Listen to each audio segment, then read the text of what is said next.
You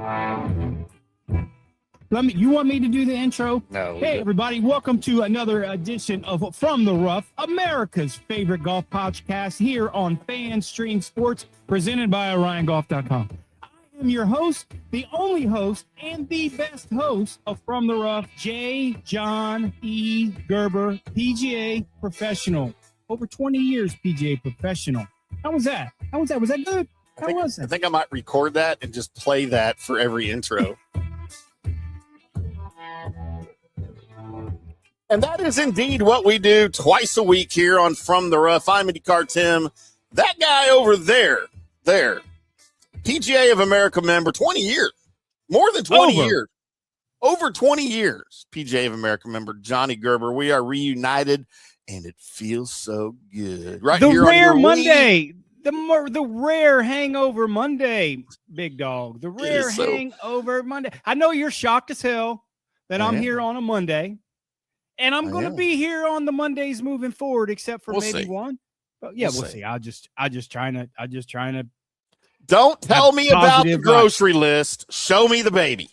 After that made no sense, but I get your point. I get the point. After listen, I'm over just getting trout dunked in these picks and telling everybody to follow. We're going to be fine. We are going to a lot of golf. We're not, hey, listen. We'll get into it a little bit later on, but already you brought it up. Well, I didn't say we had to talk about it right now. I'm trying to push getting jabs in the back to a little bit later. Let me settle into the show a little bit, please. So it is Recap Monday, and the rare Recap Monday that Johnny's here, and he says that's going to change going forward, his schedule. He has been nice enough, boys and girls, from the Ruffians is what I've coined all of y'all out there. He has been nice enough to open his schedule so that he can do his own show on Mondays. How great is that of him to do for us? It's amazing. Now we'll see if it sticks. We'll see. I still have my doubts. It is what it is. Just awful. Your tone is awful. You got to change your tone. You got to change your tone. I like other guys. You're coming at me all wrong. That's what she said.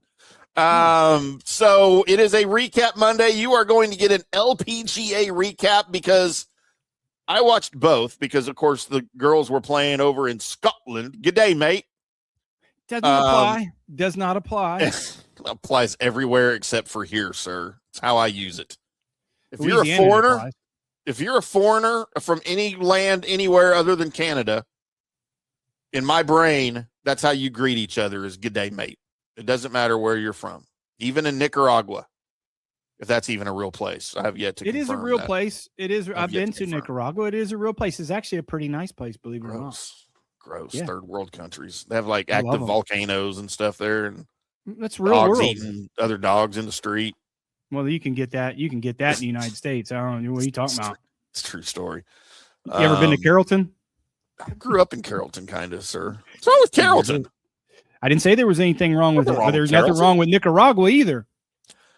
I know the part of Carrollton I grew up in, which at the time was North Carrollton, because Josie Lane was a dirt road once you got to Trinity Mills. But yeah, those were the olden days, Johnny. As I'm showing my age, but it is a Recap Monday, and you are going to get some LPGA talk as my girl wins her second tournament 10 years after her first, long overdue, a very much a crowd pleaser win for her. And then we've got, apparently, as our compadre Scott Wetzel said on the Scott Wetzel show today, a guy that no one's ever heard of winning his first PGA Tour event because he's just been out of college for 3 weeks. I think that's what he said. I love you, Scott. We got to get Scott on this show and teach him something about golf a little bit. Yeah, we got to do that. The tutelage we have to get on our boy. I love it. He cracks me up. He can go through some takes and with a straight face that I can't. So I don't know. I love him. I think it's as entertaining as a show as we have on our network and in the country. That's why he has a great following. I love his takes, but his takes crack me up. And I don't know. His golf stuff, man. He cracks They're me head up. scratchers. And, They are head scratchers. They are, and they're almost as poor as yours. Almost. Not quite. Mine are but they're not really. They're not really poor. They're not really poor. They're his takes, so they're great. I take pride in mine being the worst that you will ever hear. All right, and I work hard to achieve that goal. Just so everybody knows how hard I work on my golf takes. We are going to get to all of that, recap all of that, as well as Johnny's picks and that card that we referenced a little bit ago. We'll do a deep dive in all of those. You can't touch this because there was plenty, and Johnny will own it, and he will explain because I'm sure he has valid reasons for his card being so off this week, and I can't wait to hear it. But before we get to any of that, Johnny, we have some controversy this week at the 3M. And if there's anything I love in sports, it's controversy, especially in golf. Because golf is such the gentleman's sport, right? You self-impose penalties a lot of times. You tell on yourself. You got guys, they should be out there wearing three-piece. Hell, they used to wear ties on the tour with their sweaters, right, when they would play. I think we should get back to that, by the way. That was a great one. No. Yeah, I liked it. With the knickers. Sound like Wetzel. We need some knickers out there. That's what I used to play golf in high school in with my knickers. Better enunciate that correctly. We're going to get shut down. But so over as I produced the Scott Wetzel show, he did play this golf video, and I was like, I have got to play that today for Johnny because it cracks me up. For those of you that don't know, there is this, it's not really new anymore, but it's somewhat fresh still. It's a green reading system that some of the players use, and it's been called AimPoint. It's very tedious. It takes a lot of time, and there's some golfers that do it, and there's some that don't and absolutely hate it. Jason Day, Shane Lowry have been very outspoken against it. Guys like Colin Moore, Coward, Keegan Bradley, Victor Hovland, Adam Scott have used this in different versions of it, and it's supposed to basically help you read your putt more accurately, right? Lucas Glover has been the absolute loudest critic of this, and we have a video of him. I think this is his birdie putt, maybe on 16. I don't remember when this was. Maybe his birdie on 16. But Johnny, let's take a look at the Lucas Glover video, and you tell me what's unusual about his post putt making, I guess, disrobing here for Lucas. As we try to play it, why do we not have volume, Johnny? Why is it not playing? I literally just played this right before the show. And it says it's playing. All right, I'm going to reload. Hang on, I'm going to reload. I'm going to reload. We're going to play it over here. As sometimes the internet is not the most reliable of things. As we program on the air, as we often do, because that's what we do. Here we go, and we load it over here. Let me pull that out of our atmospheric situation, and let's take a look as we pull everything else off the screen as it loads here. And Lucas, I like Lucas Glover. I like him a lot. Good dude. Really, and anytime you pull something like this in the middle of a round on the PGA Tour, I love it. For birdie. Yeah, it looks like nothing unusual here until... Watch what Lucas does here, Damon. I'll give you the backstory to why this happened. Lucas Glover has been extremely outspoken about his dislike for AimPoint and how close the players are getting to the hole while they're using this AimPoint and AimPoint Express. And I guess it just boiled over. Lucas has had enough. He's shoes off, and he's making a point right there. And I, for one, totally agree with him. I don't agree with how close the players are stomping around the hole while AimPoint's going on. So Lucas Glover, in protest of this, takes his shoes off before retrieving his ball from the hole, because a lot of these guys, as they're walking their line, they get inches from the hole, which means they're stepping in everybody else's line to read their putt. So that's where this has kind of, number one, it's a pace of play issue. Number two, there's a golf etiquette issue here. Number one, it takes forever. Number two, you get really close to the hole and you're potentially stepping in everybody else's line. And so he just removed his shoes. For those of you listening on the recorded podcast on the audio only, and you didn't get the benefit of the video, Lucas Glover made his 6-foot putt, whatever it was. Before walking to the hole, he walks completely off the green, removes his shoes, walks over and retrieves his ball, walks back over to get his shoes, the opposite direction, and then carries his shoes to the other side of the green where his bag is to put his putter back in his bag and put his shoes back on. Johnny, what are your initial thoughts on this? Okay, two things that so we'll go backwards a little bit. The players aren't walking in other players' line. They're not doing that. So they get extremely close to the hole, yes, but they're very conscious of not walking in your line. Even though you can tap down spike marks or marks, but you can't tap down. Well, it's impossible to. The impressions of your footprints, certainly, especially when it's soft. Now, Lucas Glover is 6'3", 220 pounds, so he's a big guy. Is he making a point? Yes. What point is he making? Like, I'm not sure what point is he making, because the players aren't stepping in, unless it's just certain players are just blatantly stepping in another player's line, thinking, oh, well, you can tap it down no matter what. But the players don't step in each other's line. They don't. They're very conscious of not doing that. Now, if they do that, then the players are going to call them out on it, or they use AimPoint, point aim, turd aim, whatever it may be. That's it. So the premise of AimPoint, I know it very well. I don't use it. I'm a little bit old school, but you start to feel the in your feet. Right. That's how they do it. And then they use the finger to decide how much it breaks left or right. Well, it's nothing different than, first off, you go into a putt and you kind of sit over on your feet and decide the general direction of which way it goes. Whether it's left to right, right to left, downhill, uphill. Okay.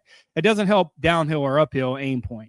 Then when you decide which way the putt breaks, you'll close your whatever your non-dominant eye is, and you'll put a finger up. So you'll see kind of which way how much a general vicinity that putt will break. Now, a finger is however you determine in inches. Every player is a little bit different when it comes to that, but it's no different than a plumb bob that I use to where that. Listen, I can visually see which way, for the most part, which way a putt breaks. But when I get up, that's part of the analyzation of your 45 seconds, and then I'll use the shaft and do the same thing as opposed to fingers with AimPoint. That's what you do. Now, here's the. I've always done the shaft. Like, that's how I learned to read putts, was holding the shaft. That's called plumb bob back in the days. That's what you'll see. And whichever side of the hole you see the cup, that's way it's which way it's going for the most part. Now, there must have been some sort of incident that someone was just pounding around Lucas Glover's area of putt. So I think his playing partner that day was Joel Damon. And that looked like Joel on the green. Yeah. So I don't know if, because that was my thought too. Like this might be a local protest, with whoever he's playing with, maybe did something. It was my initial thought. And Joel Damon can be a bit of aloof anyways, right? So, but there's no PGA Tour player that's walking in people's lines intentionally. I'm just telling you that doesn't happen. It doesn't. Yeah. Or you're going to get called out on it, or a rules official are going to say it doesn't happen. Now, getting close to the hole, it's a little close to it, but they're not stepping in people's line, even though you can tap it down. So, I don't know what it is. I thought it was kind of funny. Lucas is kind of fed up. Now, is Lucas kind of fed up because over the past 3 weeks, he's probably played the best golf he's played in a long time and still hasn't won and having those opportunities. So is he fed up with his performance, or just, I don't know. That's something that I wish I was at. I wish I was at 3M in Minnesota covering, because I would have asked him that question in the media center or after his round. Why did you do that? So I don't know. It's did they ask him after the round why he did it? I mean, I didn't see any coverage of this. I didn't either. So who knows? But I will tell you, they're not walking. The tour players are not walking other tour players' line to read AimPoint. They're not. He was probably pissed that he went 70, 69, 66, 68 and finished 11 under and still tied her at 34th. That's what happens on a golf course. That's what happened. But look, this kind of boils down to the critics of it say that it looks ridiculous, it disrupts other players, and it makes already slow rounds even slower. The people that defend it say that it's effective, it's legal, and banning it would punish the method instead of punishing players who abuse the clock. My take on it, from what I've seen, is I can certainly see the benefits of it. It does look ridiculous, but AimPoint itself is not the villain here. Overall slow play is the villain, all right? If you start putting guys on a clock, on an enforceable clock like they did in Major League Baseball with the pitch clock, by the way, which was always there. It's been there 100 years. It was just never enforced. You put players on an enforceable clock, they can read the green however the hell they want, with their feet, with their fingers, with a freaking Ouija board. I don't care, as long as they hit the putt on time. And I think that solves everything. Both perspectives are correct, and both perspectives could be wrong. Sure. Right. So you're 100% on point of saying that, yeah, the issue is the slow play. So theoretically, when it's your turn to play, you have 45 seconds per shot. What it is, 40. Ryan Fox, he has 8 seconds. That's what I mean. You only need 6. Yeah, I mean, and obviously it's a little bit longer when you're on the green, but you need to be prepped before you putt. I mean, some of these guys, it's utterly ridiculous when it's not so much for the most part with these guys hitting shots, but when they get on the green, they're ridiculous. Yeah. And that's the issue, right? More so than anything else. You have 45 seconds when it's deemed your time to hit a golf shot, whether it's a putt, a driver, doesn't really matter. You're deemed 45 seconds. They're taking way longer than 45 seconds. When you're ready to, when you're playing in a competitive round of golf, all your prep work is done while the other people are playing. You just can't get in their way, but get your reads and your prep work. And then when you get ready to go, you go. Like, don't start your prep work when it's your time to go. That's stupid. And I promise you, it's going to be addressed, and it's a massive problem. And it's been a massive problem for other things on the PGA Tour in terms of they're just now starting the player conduct. I think that's incredible. Absolutely needed for a long time. And you're going to these guys, when they get assessed shots, same thing in slow play. 45 seconds, man. That's what you get. If it takes you 55 seconds more than 3 times in a round of golf, hey, you get whacked a shot. I mean, it's just what it is. And I promise you, they'll speed it up. But your prep work is supposed to be done while your playing partners are doing their job or going through their process and hitting a putt way before it's your time to play. Yeah. Right. Don't read the putt when it's your time to play. Read the putt before it's your time to play, and then get ready. And it's a bad look for the tour. It's a bad look for people watching golf, because these kids and juniors pouncing around this thing like they're on the catwalk and everybody wants to see them. That shit's over, man. It's over. It's a bad look. And I was just curious to see why exactly Lucas Glover did it.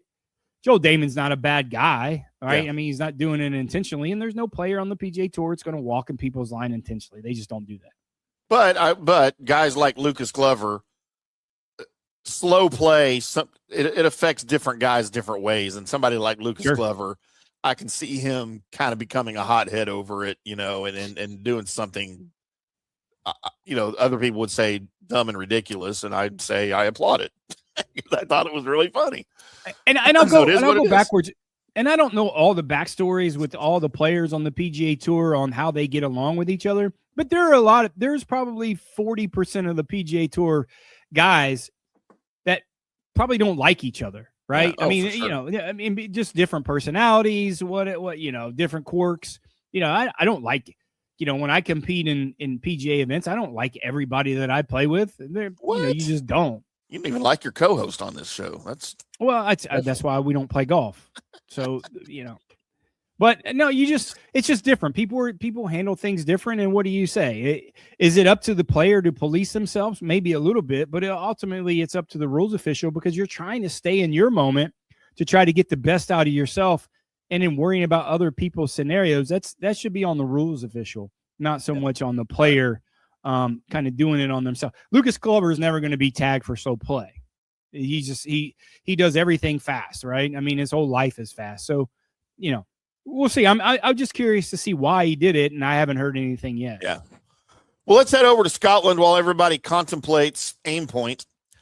where Jenny Shin finished at 9 under and conquered 4 days of golf that appeared specifically designed to ruin everybody's weekend. It was similar to what we saw in the men's Scottish Open. Maybe a little chillier, I think. Man, they were all bundled up over there with the ear covers, and I didn't want to say earmuffs, with the ear covers. Dundonald Links. By the way, I didn't realize it was literally next door to Royal Troon. Were you aware of this? Yes. So one of my favorite things to do before a tournament, especially over in Europe, is I'll go get Google Maps, right? And I want to look at the course, and I want to see kind of what's adjacent to it, where the water is, and that's kind of how I get a feel for the course itself. And I'm sitting here looking at Dundonald Links, and just to the south along the coastline, there's Royal Troon. And I'm like, holy crap, why don't they just go play Royal Troon? Well, there's more golf courses there besides that. That's the one you initially recognized. That's what I recognize. Yeah, for sure. There's a lot of golf courses in that area right there.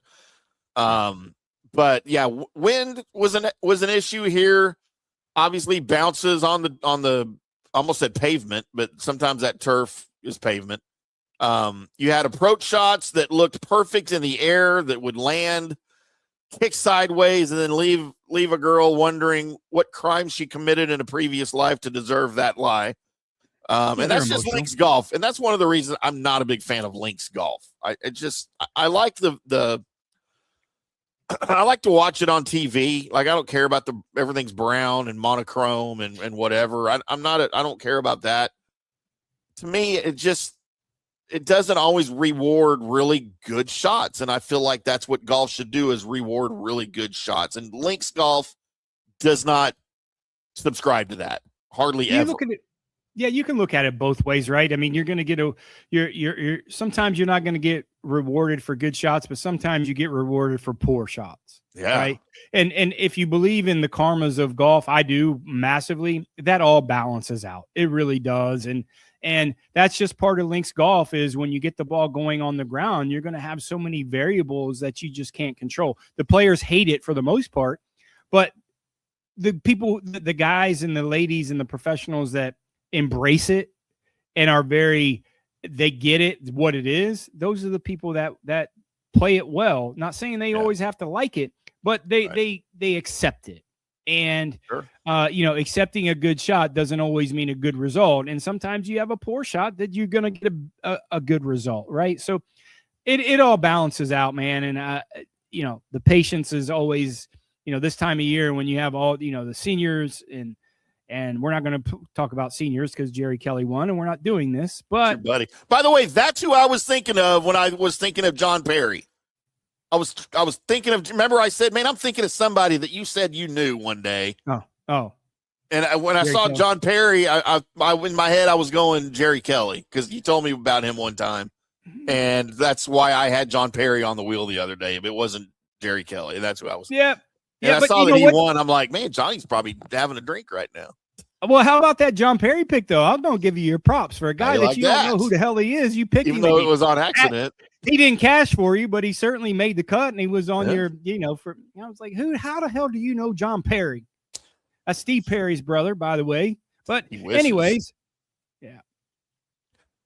So, yeah, Jenny Shin didn't need some miraculous Sunday. She didn't need a Sunday charge. She didn't need to hole out from the fairway. She didn't need to make 5 straight birdies on the back 9. She'd done all of her damage earlier in the week, and that's, to me, what made this performance for her so impressive. The final round of a tournament for guys or girls can be just emotionally and mentally exhausting. And when you're holding a comfortable lead, especially in links golf, every bogey is bigger. Every missed green creates more doubt in your head. Every leaderboard glance reminds you exactly what's at stake here. You start thinking about the trophy before it's yours, especially for Jenny Shin, who hadn't won in 10 years since her first win in 2016. And that's when you can get tight. That's when you can start beating yourself up mentally and emotionally. That's when you can sort of tighten your swing up a little bit. Maybe you're gripping the club too tight. You start getting nervous.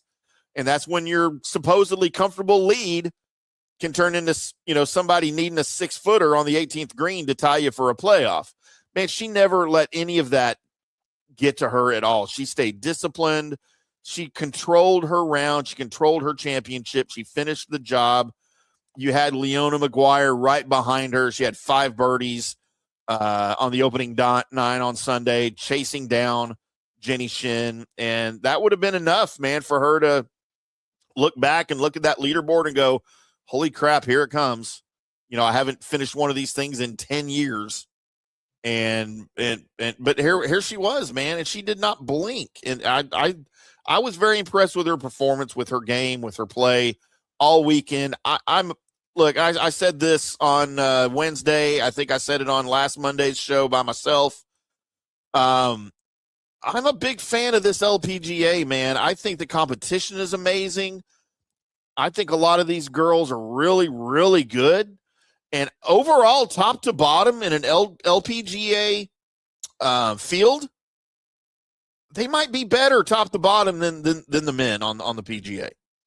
Certainly in the fundamental golf swing wise, they're certainly more fundamental than the men, just because of the physicality of who they are compared to men. But let me go back a little bit and talk about Jenny Shin, and someone that hasn't won in 10 years. And you put the other variables in there, like the weather and cold and playing links golf and the unpredictability of the bounces and things like that. Those are just a couple added things that she had to kind of overcome to do this. Yeah. That part was probably a little bit more impressive to me, and a couple extra variables as opposed to, playing in Florida in November and the weather is perfect and you don't have to deal with other things that might be, darts coming at you. It was impressive, especially when you doubt yourself after 10 years of, am I going to win again? And then you have the weather, and then you have playing links golf and bounces that might not go your way. And, those extra variables, like I said, it's probably the most impressive thing to me. And she wasn't, she was very lucky that she had she had 4 or 5 shot lead going into the last round to maybe have a little bit of cushion, but she didn't go backwards. Nope. Right. She kept to her game plan. She kept her patience. And that's the main thing that you have to do in inclement weather and in a situation like that. But yeah, good for her. I mean, she's good for golf. If you watch her, if you follow her on Twitter, I do follow on Twitter. Mm-hmm. She's a good follow. She's very entertaining. She's easy to look at too. I'm not going to complain. She's done well. And 10 years, that gap of 10 years. So you figure 10 years, probably 200 events. Yeah. Since she's won, you doubt yourself. Can you really do it? I mean, and especially she did, and good for her. And to do it over there at the Scottish Open like that, I'm sure that was just. And they got another week at playing in the Ladies British Open this week, and it wouldn't surprise me if she plays well again. Mm-hmm. Yeah, I've always said sometimes the most impressive victory on any tour is the one where everybody spends Sunday waiting for the leader to mess up, and she doesn't. And that's exactly how she took it. So it is what it is. Yeah, we're gonna do some more. I think after in the probably the fall and the winter when you have some events, and maybe in the spring, we're gonna do some on-course reporting for some LPGA events once they get kicked off, because due to the they have a couple events down in Naples, a team event that we'll cover. They'll do something in January before the PGA Tour kicks off. So down in South Florida. So we're going to be on course a little bit more for some LPGA stuff, and I'm all for it. I am all for it. I think it's a thriving product. I think the changes, I think some of the changes that they have done to market and promote their players is fantastic, and I'm looking forward to covering it and getting a little bit more in depth in the LPGA Tour. A quick break before we get into Jackson Koivun's big win at the 3M Open. Before we head there, though, I need to remind everybody, if you're looking for smart, professional golf management solutions that take your course to the next level, head over to our friends at OrionGolf.com, your partner in streamlined operations, improved player experiences, and next-generation golf management. From scheduling and membership services to event coordination and strategic business solutions, Orion Golf helps facilities run smoother and more profitable every day. Orion's team understands what it takes to grow rounds, build loyalty, and elevate your golf brand.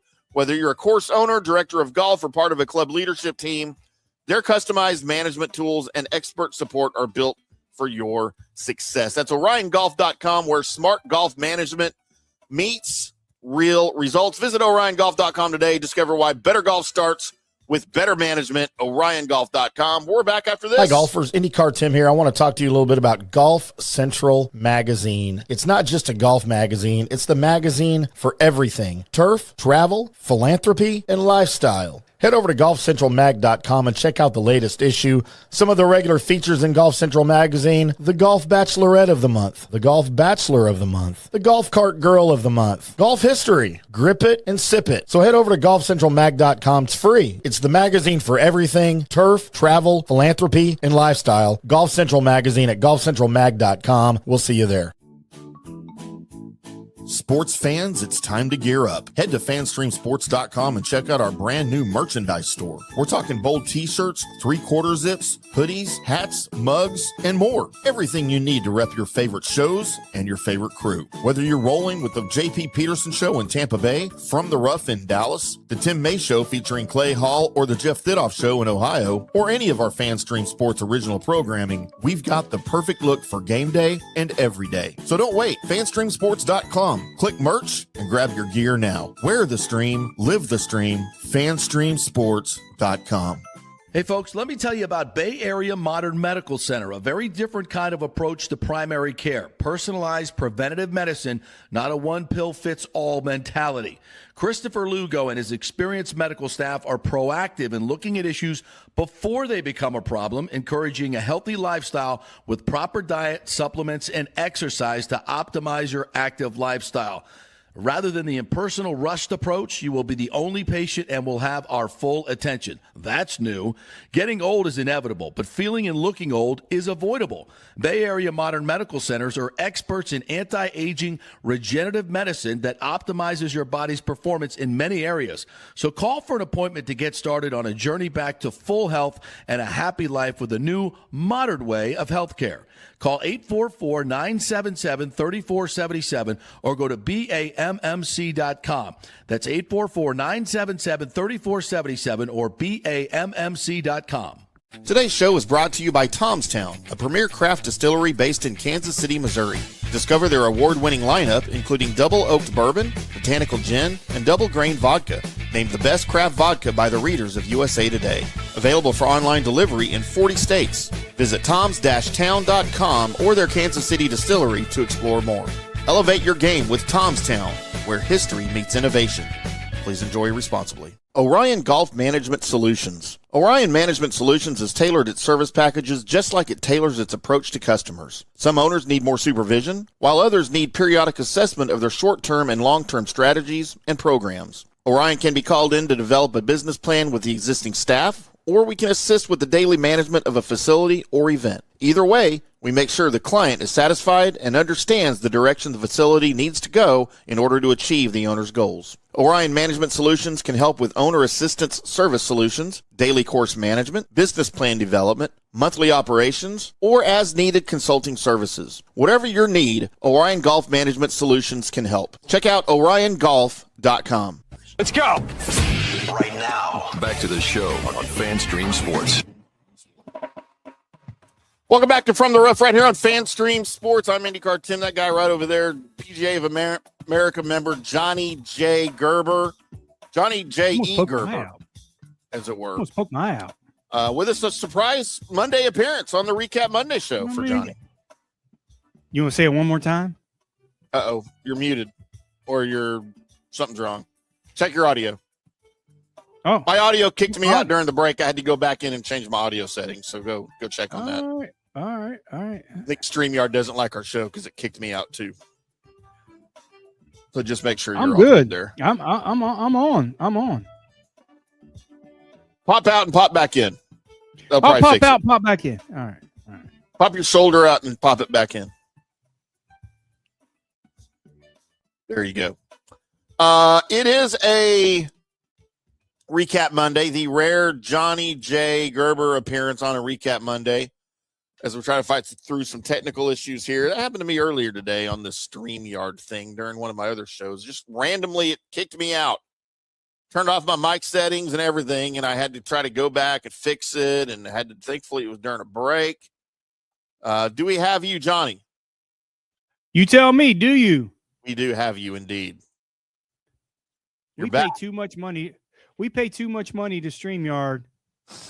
That's it. So it did that to me too. It kicked me out, and I had to go back in. And it did that to me on Scott's show today too, where I just everything switched like in the middle of a break. I don't know. I'm gonna start calling it Junkyard instead of StreamYard because Well, it's trash. Maybe we need to develop our own software. I guess. Anybody want to develop software for us? We can't pay you anything, but we'll attach your name to it. No, we're going to start calling it Junkyard instead of StreamYard.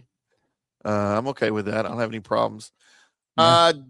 Johnny, the big story around this, at least on this side of the Atlantic this week, as the 3M Open produces the kind of result that can change the projection of an entire career.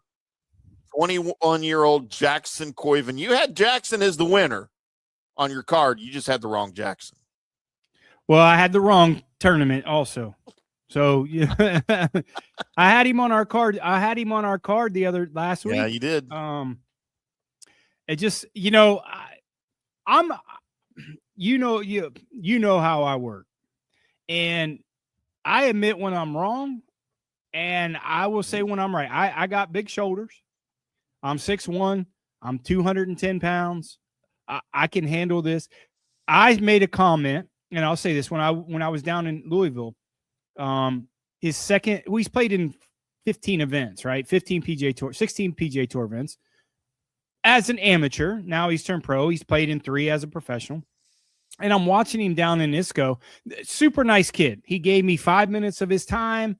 I thank you. I appreciate it. He was great when it comes to that.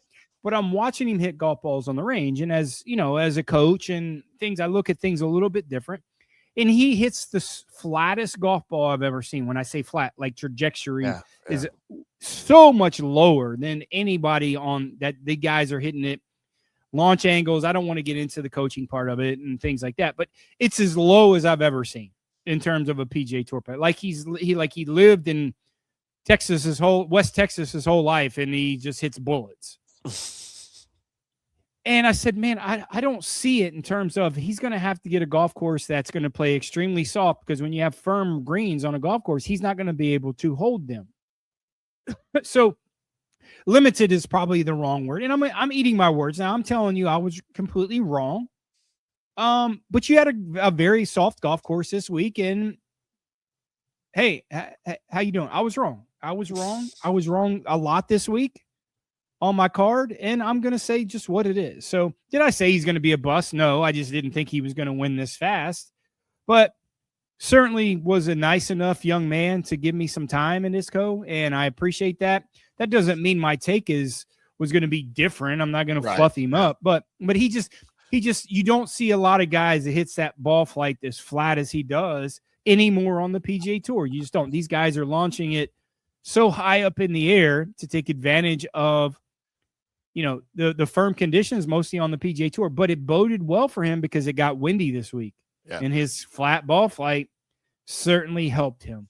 So he's not changing what he's doing, nor should he change what he does. I just made a comment. It's like, he hits the flattest ball that I've seen in a long time on the PGA Tour. Yeah. Good for him. Just an observation. And he made just 2 professional starts before arriving at TPC Twin Cities. Now, that doesn't mean he hasn't played in, only 2 PGA Tour events. He played as an amateur. 16. Yeah, we're obviously familiar with who Jackson Koivun was before he came in. We talked about him at Auburn. We talked about him when he went pro. And our opinion of him was that, this dude's got what it takes probably to win.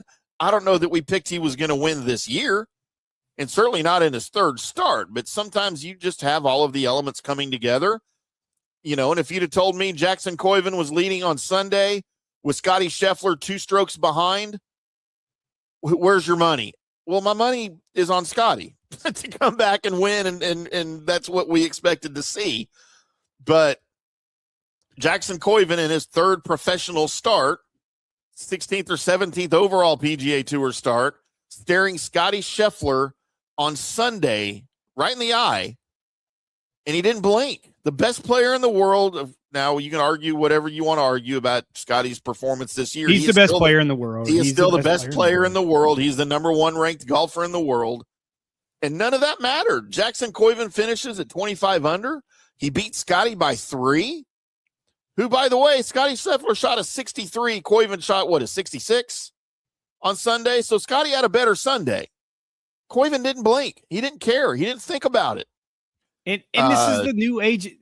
Sorry, but that's the most impressive thing. It's not like he shot even par on the last round. He shot 5 under.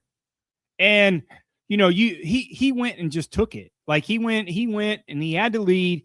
And he extended the lead. And that's a mentality, man, that's a rarity. I mean, how many times on the PGA Tour do you see these young guys coming in and they falter on a Sunday with the lead? A ton. Yeah.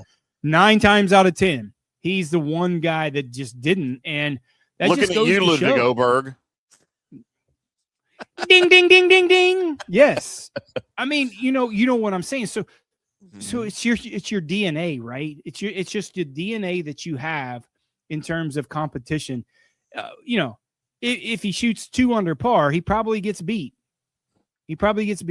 And you can always look at the end result and say, well, he still would have won if he shot 2 under par. But it's a completely different mentality when you're 2 under par as opposed to 5 and shoot that. And shooting 66 in the last round of a PGA Tour event when you have the lead, that's a different mentality, dude. And that's the mentality that's made this guy super successful. You could argue, man, maybe the best college career of anyone ever. I mean, you can. Yeah. And you look at his starts and look at, him winning and his age and the few starts on the PGA Tour. He put him in the line of list of the greats that's played the game. And does it pan out? Yeah, I don't know. But if you look, I don't know if what you saw, what he did after the round of golf. He went fishing. Oh, yeah. I did see that. Yeah. He went fishing. And cool, calm, and collected, man. Did you also, like, it's a normal day. He's just strolling in Central Park. But did you also see how he handles himself after his rounds of golf, right? Hey, guys. And he walked down the line, say, listen, I'm not signing autographs yet. I'll be back. Let me sign my card. This is the first time. Let me get this over with so I don't forget or mess up shit or, I'll be right completely back. Focused. Yeah. I'll be right back. Hang it. And let me finish my work. Let me finish the job. And he sat out there for 2 hours. And he sat out there for 2 hours. Then he went fishing for an hour. You want to talk about perspective? It's pretty damn good, man. That's a pretty damn good perspective. And I like I said, I don't know the guy, but I know the time he gave me in ISCO, and I appreciated that when it was an alternate field event, right? No one was there media-wise at, our media center. Hey, thank you, Louisville, for getting us in. Loved it. Wasn't a big event because it was the opposite of the Scottish Open. Right. I was there at 6:00 in the morning, and he was too, and he gave me some time, and I don't forget about these things. And this is why, and we've talked about this off air, this is why there's so many great stories on Korn Ferry, right? On the Korn Ferry Tour, is I like covering those events because I think those guys appreciate it. Guys covering them, and there's so many good stories and building those types of relationships as these guys kind of transition into the PGA Tour. That's another situation I'm looking forward to with FanStream Sports and covering the tours, is getting out and seeing some of these new stories and some, Koivun bypassed the Korn Ferry Tour because of the PGA promotion, which he should. And it shows that he did it, but there's so many great stories out there with guys like that and building those types of relationships. I'm looking forward to 2027 from the rough, FanStream Sports, covering some of these great stories like Jackson Koivun that you might not hear. And people wouldn't say, okay, what do you mean about a flat ball flight? Well, you don't see those things unless you're there. Yeah. Right. You don't see those types of things unless you don't you're see it on TV. It's hard to see that stuff on TV. Yeah. No. And it's great. Listen, it wouldn't surprise me if he wins again. It wouldn't, to be honest with you, Tim, it would not surprise me if they pick him for the President's Cup. See, that came up on the show on JP's show today. Somebody commented that, and I shot him down pretty quick, saying I don't think he has the experience for a President's Cup. But if you're hot, you're hot, right? And and that's kind of all that matters, I think. So I might have been wrong. Well, let's think about this for a second. The President's Cup is if you go backwards, do you think this guy is going to be on Ryder Cups? Eventually, yeah. Okay. So you have dominated the President's Cup. I'm not saying they're going to dominate this year, because I think if there's a chance for the international team to win this, is probably the year, just because of the people. But isn't it, if you're foreshadowing a little bit, would you not want to get this guy on the team to get some experience in this type of competition, that it's not the Ryder Cup yet? Thinking that's what they did with Scottie Scheffler. Scottie Scheffler never won a PGA Tour event, and they put him on the Ryder Cup team, right? They put him on the Ryder Cup team. Yeah, but does the Ryder Cup team care about the President's Cup team? No, but what I'm saying, it's bigger pressure on the Ryder Cup. It's a bigger event. No, for sure. So now you got the President's Cup, that maybe you give some of these guys that thinking that, okay, they're going to be on future Ryder Cup teams, get them the experience now, right, on a President's Cup, that they kind of foreshadow with Scottie Scheffler. Yeah. And Scottie Scheffler never won a PGA Tour event when he was on the Ryder Cup team. And this is the President's Cup team. So I'm not saying it's a lesser event, but the stats and everything else will tell you it is a lesser event. What do you do? I mean, Chris Gotterup's certainly going to be on this team. Chris Gotterup's going to be on the Ryder Cup team. Yeah. Jackson Koivun, do you foreshadow? I mean, that's just certainly, and ultimately the players are going that's on this team are going to vote on who the kind of the extra guys that they want on this team. Man, I think it's I don't think it's nearly as bold of a move of what you would think from the captain Brent Snedeker, to put him on the team, to prep him for situations like this for next year's Ryder Cup team. If you certainly feel that this guy is going to be a stalwart on the Ryder Cup team for years to come, would you rather pick him or Jordan Spieth? Oh, right now there's no question. It ain't Jordan Spieth. So you understand what I'm saying? I mean, it wouldn't shock me. It would not shock me if he did that. And like I said, that's what they did with Scottie Scheffler. And now look where he's at right now. So what kind of career trajectory do you see out of Koivun maybe over the next couple of years? Do you see a Scottie Scheffler type run? We kind of thought we were going to see that out of Ludwig Oberg too. And I don't know if injuries derailed him, or if confidence is gone, because he's in contention from time to time. He's just not, he hasn't had the immediate success that we saw out of him and he won pretty early. I know that it was his third start, but he won pretty early. Is Koivun, is he a Ludwig Oberg, or is he a Scottie Scheffler? Man, I don't know. You're asking me. I can't answer that question yet, right? I can't, and I don't know how to answer it. I need more of a sample size, right? In terms of a sample size of this is your job, not just, hey man, I'm playing as an amateur, but I'm making $2 million at Auburn, and if I play shitty on the PGA Tour, I'm not making money anyways. But now this is your job. How do you transition from, hey, hobby's the wrong way to say it, but as a part-time player, but now as a full-time player on the PGA Tour, and this is your job. So I don't know. I don't know. I don't know him well enough. I think if I'm honest, I think it's in the middle. And here's why I say the trajectory of Scottie Scheffler and what he's done over the past 2 or 3 years, you can't keep that up. And I don't think there's anybody. There's the only person that's ever been in that run is Tiger, that Scottie Scheffler has been on over the last 3 or 4 years. You can't sustain that, and I don't think Koivun's in that category. But I certainly think he's not in the Ludwig Oberg category either, of super high expectations, and he hasn't lived up these expectations. Whether they're too high, whether they're too high from us. Because he certainly has the talent, and you just don't know with injuries, right? Yeah. Listen, I mean, I'm going to be honest with you. The kid's 22 years old. He's a good-looking dude. There's temptations. Where are the priorities? Team around him. I don't know. And he's the only one going to tell you that. Yeah. So we're not. Or he might not tell you. I don't know. Yeah, I don't know. I don't think that. Here's where I say, and I don't think he can dominate golf courses the way Scottie does, because the skill set.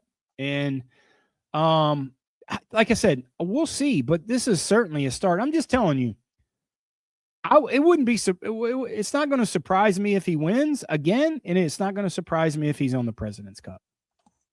Nope, right there with you. Johnny, let's get into, as we wrap things up here on your Recap Monday with Johnny making a surprise appearance on his own show. Why do you keep doing? You say it one more time. As Johnny will go over his picks here from the week, and we'll see exactly what went right, what went wrong, Johnny. As I counted, what was it, 5 missed cuts off of your card this week? I can't remember exactly what it was that I counted. Well, thanks for everybody tuning in. I appreciate it. Thank you. Can't touch this. Can't touch this. Certainly all 3 of your winners missed the cut, as you had the wrong Jackson. Gary Woodland finished top 10, I believe. Your ham sandwich. Yeah. Ben James was a big MC Hammer, I think, if I recall correctly. Yeah, you know exactly what you're talking about. Don't try to just sugarcoat it, goddammit. You know what you're talking about, and you just want to throw this shit in my face. Finau was a missed cut, I think. Sasquatch.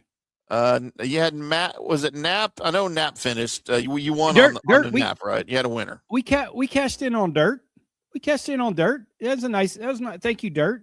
And now he's coming back into form. Sunjay M made the cut. We had 3 of our 8 made the cut, and only person that cashed in for us was Dirt. But we did go 2-2 on matchups. Yeah. But our 2 winners were dogs. Right. So that kind of helped us a little bit. We did lose. We lost a little bit. We lost 440 last week. And I own it, man. I own it. Listen, it's been awful. It's been an awful year. We lost 440. We were minus 1570 for the year. It's what we are. If anybody else is telling you and lying to you, saying they're doing well this year, they're lying to you. But we're not.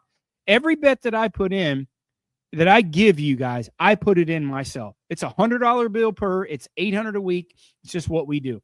We're not happy that we're down 1570, but these other handicappers are down 15,000. Like it's way more. 38, 21, and 8 on matchups. It's what we are after 2-2. It's not great.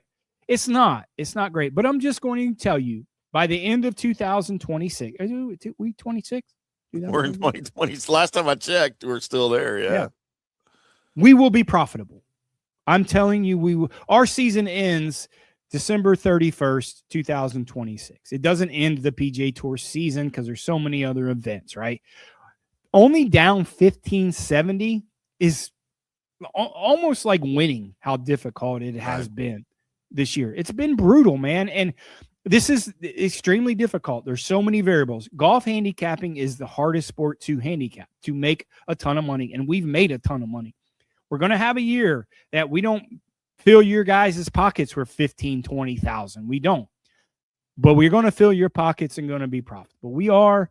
Hang in there. It's just 1 week. It's 1 week that we just get back on it. And we're getting there. We've only had one outright winner this week. And to be only down 1570 with only one outright, I'm looking at it as a win. I'm looking at it as we are winning so far. Just because it doesn't show it on paper, I look at it as winning. And it's you want to say it again? How many people that missed the cut? Go ahead and say it, because you're probably going to say it 2 or 3 more times before the show's over.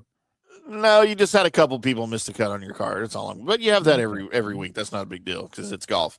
So my question, Johnny, is moving forward, you always implore everybody to follow the system. You have to play every week, right? If you're not following, you're not winning. And you have to be consistent with it. Do you, though, at this point of the season, do you have, not that you're, not going to be not consistent, but do you approach the rest of the season any differently than you would being down moving forward? Nope. Exactly Nope. You keep it the same. You keep it consistent. Because if you try to start hedging and flying off and putting more money here, it doesn't work. It does not work in golf. I'm telling you, we're going to get in a run. We're probably going to have 2 or 3 winners in a row. I'm just telling you, we are. And then you're going to say, okay, it's hard. It's extremely difficult. What's really killed us the past probably month is we've killed it on the home events. The John Deere, we killed it. ISCO, we killed it. We just got whacked on the alternate field, the Scottish Open and the British Open, to make us lose a little bit or break even. If we didn't bet both events and we just stayed at home, we're up for the year. All right. And we just had alternate events. We throw, our first outlay is 1,600, and then we have matchups. But listen, 38-21-8 in matchups is really good. We're looking forward to matchups in the President's Cup. We love those. We love these things. I mean, we have Detroit, we have Sedgefield, we have the FedEx Cup playoffs. We have so many more opportunities to make bread, and we're going to. We just do. And 1570 down, whether that's if you bet $100 a play. If you bet $10, you're down $157. That's, come on, man. I mean, that's nothing comparative to the big picture where we're going to get. So hang in there with this, man. We're going to be profitable. And like I said, if somebody's telling you that they're up for the year in golf betting, they're lying to you, or I don't know where they're betting the Japanese tour or something, or I don't know what they're playing, but it's not happening, because everyone I talk to who I consider some of the better golf handicappers in the country, they're buried. I mean, buried, and they might not get out. Or break even. We're going to be profitable. Trust me. And if there's one thing I know about the PGA Tour season and the PGA Tour betting season, Johnny, it's this. It's long. It's long, as you said so eloquently, it's long. So stick right. with it. Stick with the program. Keep following. Keep playing. Johnny will get you back in the black, make you some money here next week, as we will be back on Wednesday to preview your Rocket Classic from Detroit Golf Club up in Detroit, Michigan, as Aldrich Potgeider will defend him. I don't know, is he still playing golf? He might be driving trucks now. Well, if you say his name improper, probably he's not going to talk to us. But Potgeider, yeah, probably not going to win ever again. Geider, he will defend his championship up there with a $10 million purse. Johnny, good Lord, thank you, Live Golf. Because those will continue to go up. Yeah, I said it. It is what it is. But we'll be back on Wednesday, 5 o'clock Central, both me and Johnny on your preview show for the Rocket Classic. And then Johnny will have his picks, of course, and we'll probably have some LPGA talk. And if there's anything we can do to I guess, expedite the demise of Live Golf, I'll go find some information about how bad it is right now, as you've got Live Golf players out there even admitting that they're uncertain if they'll play next week. They don't need our help. They don't need our help. It's going down like it's doing it itself, and I'm here for like it. the Titanic. Yeah, they don't need our help. It's going down. Rose and what's the dude that fell? Jack. Rose and Jack. They're going down like Rose and Jack. Well, Rose didn't die. Jack died. So let's just say she went down, though. She went down. She looked old. She probably went down. Probably went down lots of times before they actually got in the water. That's all I'm saying. They showed. We will be back on Wednesday with more fun and frivolity and more golf talk with me, IndyCar Tim, and his show. It's his show. He'll be here for it. J. John E. Gerber, PGA of America member, more than 20-year plus member of PGA of America member. I got to go get ready for the Junior PGA Championship, Johnny, that's going to be played right over here across the street from me. What is it, this week, next week? I can't remember when it is. I better figure that out, because I'm going to go over there some week. Take in all of that stuff happening over there. We'll be back on Wednesday, boys and girls. Until then, y'all keep hitting them straight.